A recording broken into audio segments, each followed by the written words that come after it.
We got a last-minute guest request from Leon Davenport, our talents guy here at SiriusXM, and he's like, "Yo, you want to get Anderson Silva?" I was like, "Dude, are you kidding me?" And it happened. Anderson Silva's here with us in studio. Anderson, welcome. Thank you. Now, what are you in New York for? A vacation? Are you plugging anything? Because I don't see the normal UFC people here. I'm here because I have a lot of working, a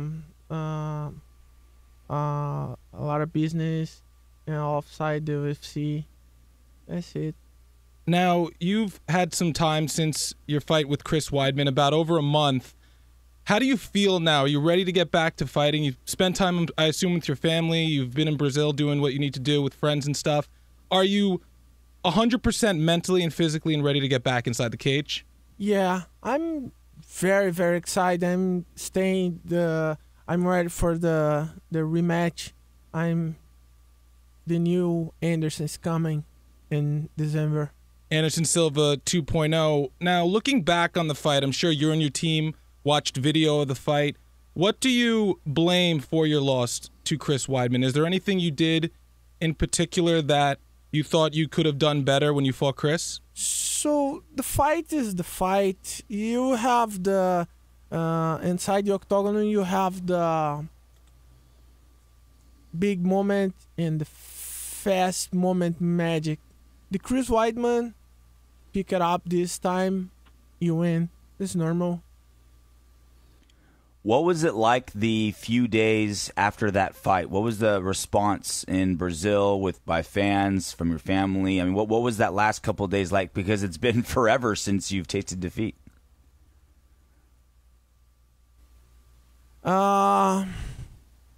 It's very intensive because the people come to talk to me in Brazil. I have the big fans in Brazil. The people respect the sport and respect me, and the people come to hear, the kids coming to cry for talk to me, and I say for my fans in Brazil, for kids, hey, I go back, but sometimes this is normal in your life, because sometimes you win, sometimes you no win, but this is very important. You stay, you focus. You lost your chance. You need you go straight back for your focus. Go straight for pick it up the new opportunity for your life. Did you learn anything about yourself, or did you learn any life lessons because of that loss to Chris Weidman? Yeah. What did you learn? Oh, the life is normal. I talk to my friends and my sons. Sometimes you go for you work in your job, and sometimes you have the great day. Sometimes you not have the great day, and this is very important. More important is you up your hands, you straight your focus, and give the back your chance for your life, for change your working, for change your job. That's it. Did you feel like there was the pressure was off you now that you lost, because you've had you broke so many UFC records, longest winning streak, middleweight champion for so long. When you finally did lose the championship, did you feel like some of the pressure was off? No, this is normal. This is the normal. Sometimes this is not my first time I lost the fight. This is normal for me. This is normal job. I have my fans. UFC have the big fans, but for me, the fight is normal. I stayed the belt to get me for 5 years, but I have the new chance for picking up the belt for back to Brazil. But this is the job, this normal job. Sometimes you have a chance for change, and Chris Weidman is the new champion, and the people need to respect you. This is normal. Now, you were very gracious in defeat, giving all respect to Chris Weidman after the fight. And then you said that you didn't want a rematch with Chris Weidman. At the time, was that really true, or were you not just thinking right because you had just gotten knocked out? So I signed a new contract for 10 fights more, and the Dana talked to me, hey, you fight the Chris Weidman, and you sign the new contract. You win, no win, it's Chris Weidman win and no win, you have the rematch, okay? I say, yeah, okay, and I lost my fight. In the first time in my life, in my career, I give the knockout, and I'm not happy. In the time to finish the fight, I'm not happy, but I go back to hotel, and 3 days Dana talked to me, hey, it is very important for your legacy. You need you back. You need you go for rematch. I talked to my coach and my family, and my coach say, yeah, this is very important for you. You need you back. You need you give the for your fans one more fight, one more chance for the fans watching you for the belt. Do you really feel like you need to do things for your legacy? Because in most people's opinion, you're the best fighter of all time. You've broken so many records. Do you still feel like you need to add to your legacy, or do you think your legacy is already set? No. I'm staying now in the position for working for UFC and change the life of the kids and watch me and people, the new guys come to fight. For me, it's more important to give the people the chance for change your life. In UFC, my legacy is complete because I broke all the records. I stayed in the belt for 7 years, and now I give the chance for change my life one more time, for picking up the belt, for back to rematch, and Chris Weidman give them my chance, one more chance for the fight. That's it. Now, you mentioned before your 10-fight deal, and we're speaking with Anderson Silva, the GOAT, the greatest of all time, here in studio with Ricky Bones and RJ Clifford. That 10-fight deal, I've heard on a few occasions you say that you want to fulfill all 10 fights. Does that depend on whether you beat Chris Weidman? No. It's I'm very excited for finish my new contract for FC for 10 fights, and you have the one more fight. This is the Chris Weidman. It's the part of my contract. I win, no win. I straight my focus for the next in the new fights. Before the Chris Weidman fight, one of the big topics in mixed martial arts was super fights. You had expressed interest in fighting George St. Pierre. People wanted you to fight John Jones. You didn't seem completely into those fights, maybe more GSP than John Jones. And then after the Chris Weidman fight, you seemed to warm up to the idea. Is that something that you'd want to fulfill in your 10-fight contract, a fight with John Jones or George St. Pierre? Yeah, I have the 10 fights. It's possible. It's the fight for the super fight for John Jones and George St. Pierre. But my focus now is the Chris Weidman, and the next is my big dream is the fight for Roy Jones Jr. in boxing. Were you kind of disappointed because for a while people thought that Rampage Jackson was going to fight Roy Jones Jr. in Bellator? When you heard that news, did you kind of get upset or annoyed that he was going to fight him before you? No, I don't see this one, but this is new one for me. Going back to your fight with Chris, it was interesting because it was so bizarre to see you lose that so many fans of yours felt that it wasn't possible, and people started saying that you threw the fight. you're a competitor, you're an athlete, so there's no way in my mind that happened, but how much did it hurt you that people considered that you would throw a fight versus Chris Weidman because you were bored of fighting or tired of being the champion? How much did that hurt you? I respect my opponents. I fight for a long time. I know disrespect my opponents. This is my strategy, my style of fight.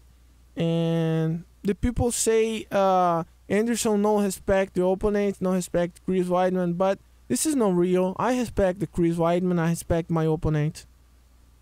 You're 38 years old now. You've had a very long career, a lot of fights, but you haven't been fighting like a 38-year-old. You've been fighting like a very young man. You haven't seemed to slow down at all until maybe the last loss. Do you think your age had anything to do with your loss to Chris Weidman? No. This is normal. I signed new contract. 10 more fights, bro. Well, okay, that's awesome. My inspiration is the Randy Couture, Dan Henderson. This guy is more have the 40s. This is normal. Is that how long you want to fight? Well into your 40s? Yeah, maybe. Well, let me ask you really quick. It's kind of become a trend in mixed martial arts. TRT, testosterone replacement therapy. You've seen Vitor Belfort been using TRT. It's controversial. I know it wasn't. Would you 38? Yeah, no, I'm not saying you are, but would you ever entertain that? Or would you say that if you couldn't fight naturally, you just hang up the gloves and retire? Oh, so my opinion is the use the testosterone is bad because this is a sport. I have the 38 and I don't use nothing. This is a sport, no. But this is the good question for commission. Well, I was wondering. I mean, how long do you want to keep fighting? Like, at what point do you say I'm done fighting? Is it when you're physically not able to do it? Is it when you're emotionally done with it? At what point do you know that you've done enough in the cage? Oh, I don't know. Maybe the both, and my physical, my emotional. But I love my job. I love the fight. I fight for a long time. This is my life. I know. What to say? I keep straight my focus for fight, and I keep straight for my job in UFC. If you never started fighting, if you never found shoot box years and years ago, what do you think you'd be doing right now? Michael Jackson impersonator, maybe? No, I love Michael Jackson. It's the part my life and my story and the kids. But in my family is my dad and my brother's cop in Brazil, and so I know fight maybe is the same career the cop in Brazil. Okay. You have 3 sons and 2 daughters. Do you? 5. Oh, excuse me. Yeah, Oh, 5. wow. And, Five. 2 daughters and 3 kids. Nice. 3 sons. 2 daughters. Are you trying to get them to be fighters? Do you want your sons to be fighters? Yeah, the kids training, but the kids I don't like the idea of my sons fighting professional because I don't have heart for this. Why not? I mean, you've been a fighter for so long. How come you don't want your? This is the decision, my son's decision. But the guys, my son's training, but the guys loving the play soccer, Brazilian play soccer. Would you rather they be soccer players than fighters? Yeah, it's more easy, no? Yeah, no kidding. Well, when you're talking about, with your family and things, when you think about retirement, do you think, do you think of your family? Do you think, all right, maybe it'd be nice to not have to be training all the time. Maybe I'd be able to go to more soccer games and be with the family more? Is that part of the thought process when you think about when you're going to be done fighting? Yeah. I talk to this for my wife all the time because I need more time for stay together, my sons and my daughters and my family. But my family respect my job and my story in UFC, and respect my fans. And I talk to my wife. This is my decision. One day, you stand, you talk to me, stop, you stop. I respect you, and that's it. Your good friend Lyoto Machida is moving to 185. He's my brother. Yeah, I know that. And it's funny, I asked you before your fight with Forrest Griffin if you would ever fight Lyoto, and you said the same exact thing. You're like, no, he's my brother, no way. What do you think of him moving to 185? Because obviously he's got title aspirations, and if you beat Chris Weidman at UFC 168, right?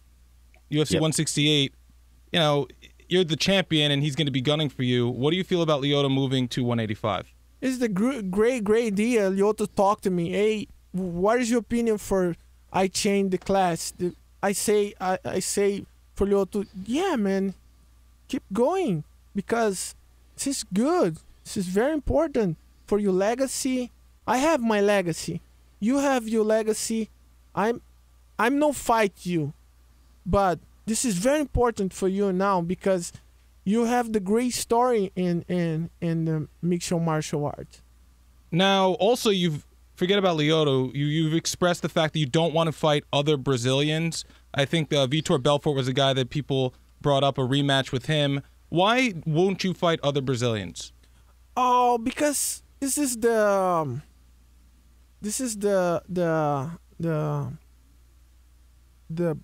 big event in the world.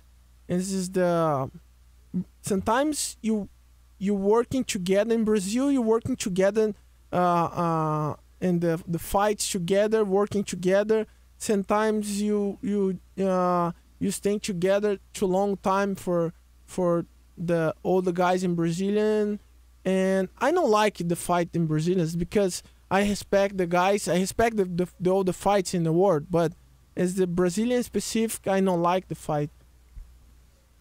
You've trained or had Steven Seagal, Sensei Seagal, as part of your camp. A lot of people feel that it's almost a joke. Not that they feel like you're doing it kind of like they use the term trolling. What's the deal with Steven Seagal? Because you've also mentioned recently about bringing Chuck Norris into your camp. I mean, do these guys legitimately bring anything? Because I can't see how Steven Seagal could teach Anderson Silva anything about fighting. And you're laughing, so there must be something. Yeah, as I have the new strategy for my next camp for training is I talk Chuck Norris and Bolly Young for help me for my next fight. Oh, so basically you're just trying to get every cast member from Bloodsport. Why not get Van Damme involved or Don the Dragon Wilson? I tried to talk to the Jean-Claude Van Damme, but no answer the phone. Oh, he's big time. Thought, please call me. I need your help. After JCVD, man, he blew up. Expendables, all that stuff. All right, we thank you for your time. I just want to ask you one thing. Coming into this fight with Chris Weidman at 168, are you changing anything about the way you fight? Because you've been so successful for so long. I don't see why you'd want to make too many changes, but at the same time, you were unsuccessful in your last fight with Chris. Are you changing anything in your training camp without giving too much away? I don't change too much. I go for talk to my grandmaster in Thailand. I go for training, for pick it up back my great story, my energy, the martial arts, and my grandmaster in Thailand, and his new Anderson's coming. Well, we look forward to the new and improved Anderson Silva 2.0. You're going to be fighting Chris Weidman at the MGM Grand, a rematch of their fight this past July 4th weekend, and it's December 28th. I'm not sure when tickets go on sale, but obviously the UFC will blow that up, and we're looking forward to it. That's the fight of the year, hands down. Anderson, enjoy the rest of your time in New York conducting your business, and we appreciate your time. Oh, I need to say thank you for you, and thank you for my fans and the fans of UFC, and God bless you. There you go. Anderson Silva here on the SiriusXM Fight Club, Sirius 92 XM 208. Cool. Good job, RJ.